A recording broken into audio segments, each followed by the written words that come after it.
One Crazy Summer, Chapter 17. China who? Sister Makumbo gave Eunice, Hirohito, and me 2 empty milk cartons each to fill with water from the hallway fountain. Today our class was to take sponges that she and Sister Pat had cut up into different shapes and make printed designs on old t-shirts. We used red, black, and green paint, the same colors as the ink Cecil used for her poems and whatever flyers the Panthers asked her to print up. As Sister Makumbo readied the paints, I thought of all those colors, dripping and splattering on Vanetta's and Fern's clothes, and having to scrub them without a washboard. "Don't start anything until I get back with the water," I told Fern. Fern seemed off in a world of her own. Sister Makumbo clapped her hands, pressing me to get going. Fern would be all right for 2 minutes without me. I followed, Eunice and Hirohito with a mind to hurry back. I had to admit, I liked being seen as one of the classroom helpers. Vanetta and Janice were put out by the fact that they weren't asked to take a skip down the hall with Hirohito. They had both raised their hand to ask if they could help too. Although I didn't like Eunice much, we glanced at each other and knew the same thing.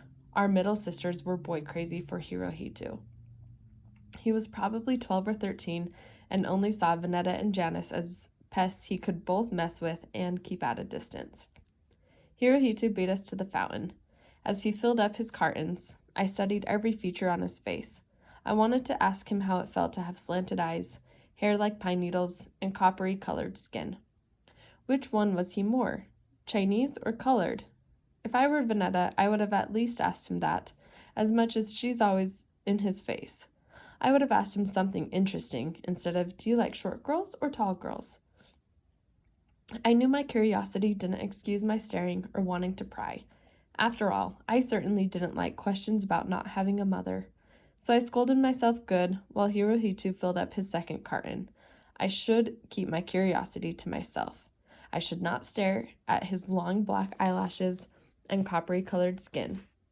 Besides, I couldn't go from planning to sock him to asking him about being a colored Chinese boy in one good blink. But before I had a chance to look anyway, he caught me staring. "What?" I gave it back. "Did I say something to you?" "Thank goodness you can't see cherries in a chocolate bar. I'd have been a red-faced rose if not for my Hershey brown complexion." "Take a picture. It lasts longer." "I was not looking at you, boy." Girl pride made me lie hard and strong.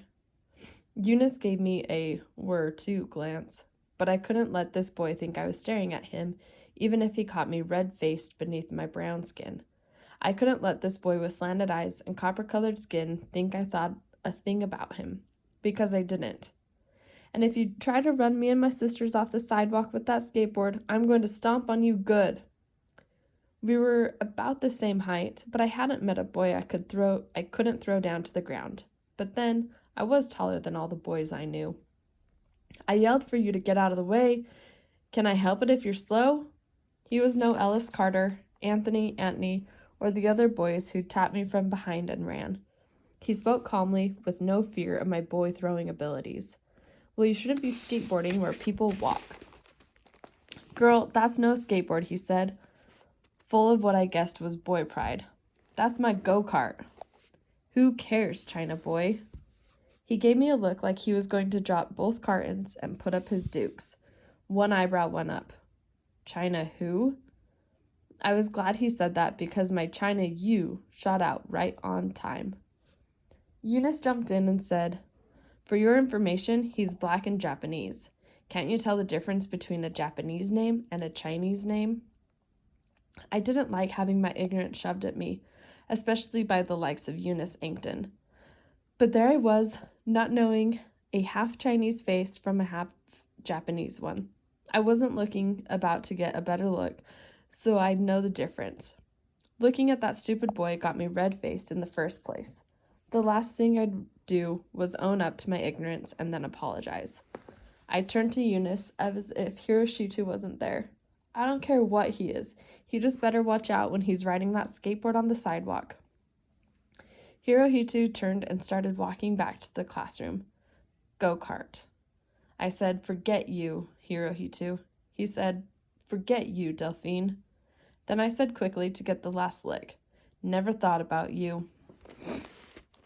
Eunice said, "Is that what you all say where you come from? That's so corny." For Eunice's information, there was more to that rhyme. Swallow a snake, jump in the lake, come back home with a bellyache.